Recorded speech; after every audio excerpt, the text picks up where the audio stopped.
Engineer थे, engineer जो पिछले 12 वर्षों में इस इदारे से फारिग हुए, कई इंजीनियर थे,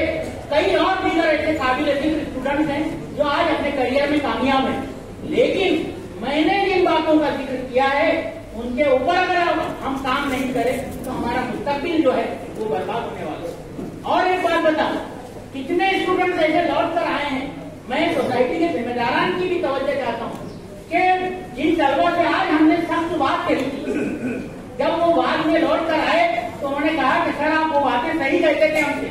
आज मैं अपनी जिंदगी में पछता रहा हूँ, काश कि उस वक्त आपकी बातों को मैंने समझ लिया होता, सुन लिया होता।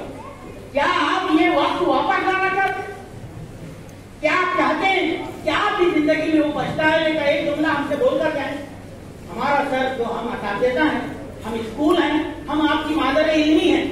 तो हम तो हमारा सर